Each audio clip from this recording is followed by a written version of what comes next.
La proliferació de projectes d'implantació de captadors d'energia renovable, ja sigui eòlica o solar, i la pressió que això comporta sobre el territori ha fet que abundin també les manifestacions de les administracions locals reivindicant més planificació.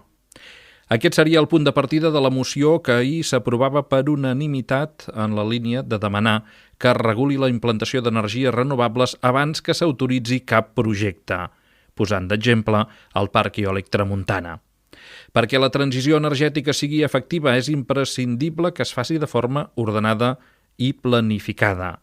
La moció era presentada conjuntament per Esquerra Republicana, Candidatura de Progrés, En Comú l'Escala i Junts per Catalunya, i partia d'un text ja debatut a nivell comarcal. Exposava els motius de la moció Edna Estrems, portaveu d'Esquerra Republicana. Hem d'aconseguir que la transició energètica del país, és a dir, la transició cap a l'energia verda, també sigui una transició de model econòmic i, per tant, també sigui una democratització de l'energia i sigui un accés molt més democràtic, valga la redundància, que dirien en castellà, a aquesta energia.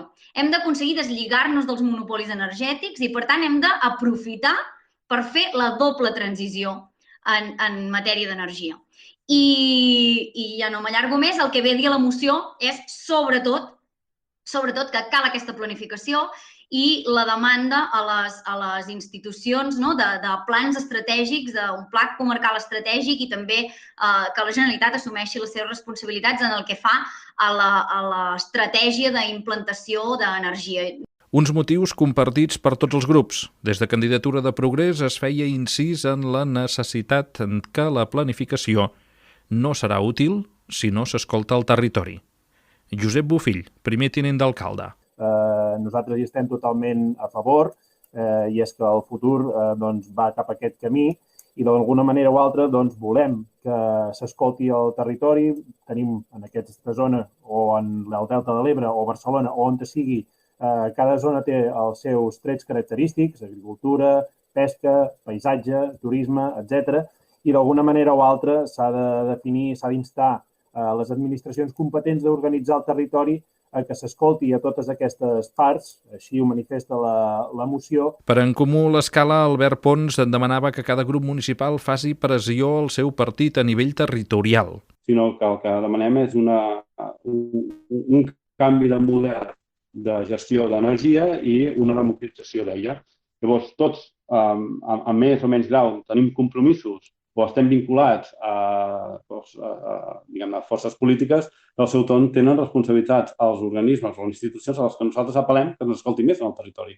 Llavors, ens hauríem a nivell territorial i a nivell supramunicipal, com ho ha fet el Consell de l'Alt Empordà, fer servir aquesta pressió i aquesta connexió que tots tenim en diferents forces polítiques perquè aquesta pressió sigui exercida en aquelles institucions que són responsables finalment de regular. El més crític amb la moció va ser el regidor de Gent de l'Escala, Carles Carlà, que apuntava com el que ahir es debatia podria haver-se debatut ja fa anys. Nosaltres no ens hem sentit còmodes a l'hora de dir que volem signar-ho perquè ens preguntem per què la moció avui i no fa un any o no fa 5 o fa 10 quan sabíem que el 2030 era una data. No vull ser la part crítica ara, però els partits que ho presenteu teniu certa responsabilitat política en grans àmbits i llavors crec que seria un moment en acceptar que fins a data d'avui no hem fet els deures. Completava el debat l'alcalde Víctor Puga, especialment crític amb la inacció de la Generalitat a l'hora de planificar el territori. Jo entenc que aquesta moció no és una resposta ni una reacció al Parc Eòlic Tramuntana, és una resposta al desgavell que ha provocat un Real Decret, aquest que anomenem el Real Decret de les renovables, que s'ha aprovat, que ha sotmès el territori a una pressió molt important per part dels oligopolis, bàsicament, i d'empreses que venen a fer diners a partir de l'energia, i que tot això s'ha fet sense un model energètic de país i sense una planificació, i demanem a la Generalitat, i aquí és competent, que aturi, que repensi, que planifiqui i que finalment que executi d'una forma coherent i d'acord amb el territori i d'una voluntat majoritària d'apostar per les renovables però amb un cert ordre. Sense ànim de polemitzar, Carles, però em fa una certa gràcia que acusis a la resta de companys que estem en la resta de grups polítics de tenir una certa responsabilitat perquè la feina no s'ha fet des de fa molts anys. Home, jo deixem que et recordi que fa 2 anys eres Esquerra Republicana, un partit, doncs, el que tu acuses d'una certa irresponsabilitat, igual que la resta, i per tant, si la cosa no s'ha fet en el passat, en tot cas, no et desvinculis d'aquesta manera tan elegant, i jo crec que és un comentari que no suma, que no afegeix res. L'altra moció debatuda ahir no va causar tanta unanimitat. Era un text demanant el compromís d'obrir debat per a l'articulació d'un ROM, Reglament Orgànic Municipal. Els grups proposants eren en aquest cas En Comú l'Escala, Esquerra Republicana i Gent de l'Escala. La va exposar el portaveu d'En Comú l'Escala, Albert Pons. És que ara tenim la sensació que hi ha un desori. És a dir, no tenim un document en el qual reculli quins són les diferents comissions informatives, quins són els diferents consells, quines són els diferents organismes que ens hem anat votant. Em penso que necessitem tenir recollit tots aquests espais en els quals han funcionat o funcionaven i ja no funcionen o senzillament s'han quedat eliminats perquè hem deixat caure els patronats que teníem fins ara, i que també hi ha una possibilitat perquè tots els regidors poguéssim d'alguna manera interconnectar i parlar i conversar i consensuar.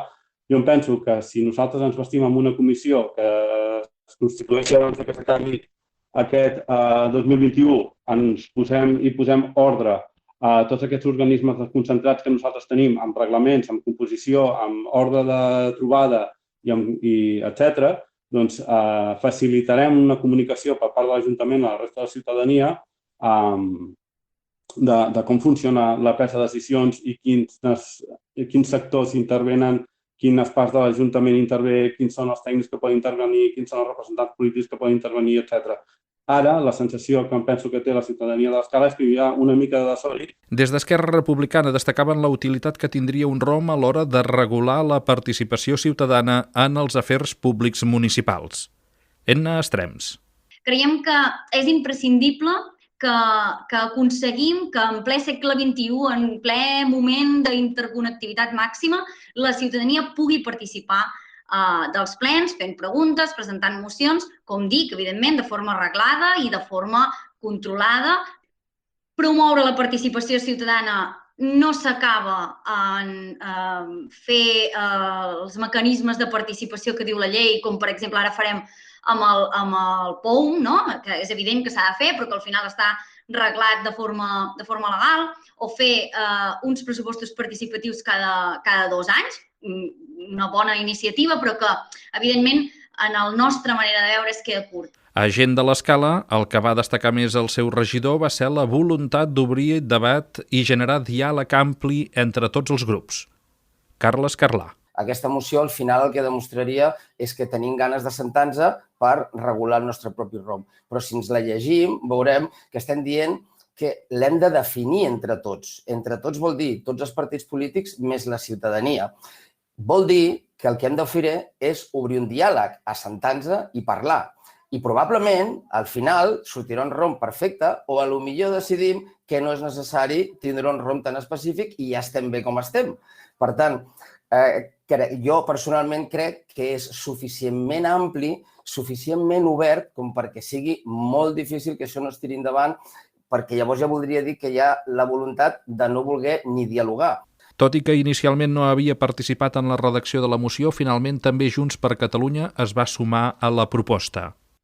Nosaltres ens ha arribat tard la moció, però revisant la moció creiem que hi ha aspectes positius que es podrien treballar conjuntament i tenir un bon reglament orgànic municipal. Nosaltres votarem a favor. La moció no va obtenir el suport del govern municipal i, per tant, no va prosperar. Això no treu, però, que l'alcalde puntualitzés que subscriu la voluntat d'obrir el diàleg. Víctor Puga.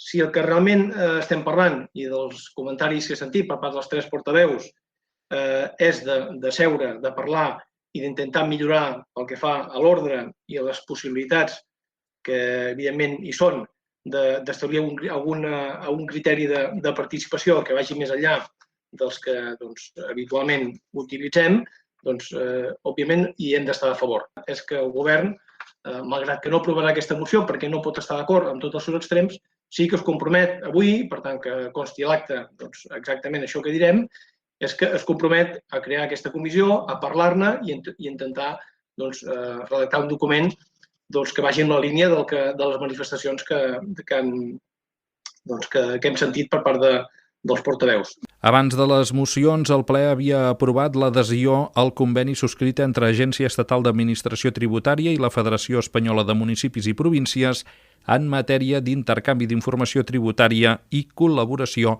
en la gestió recaptatòria amb entitats locals i nomenament d'un interlocutor únic. El ple aprovava també les liquidacions definitives per contribucions especials del projecte d'urbanització del carrer Sàlvia i Passatge Camp Rabassa i aprovava encara una modificació de crèdit a la partida d'activitats de la sala polivalent per valor de 7.450 euros. Temes, tots ells, aprovats per unanimitat.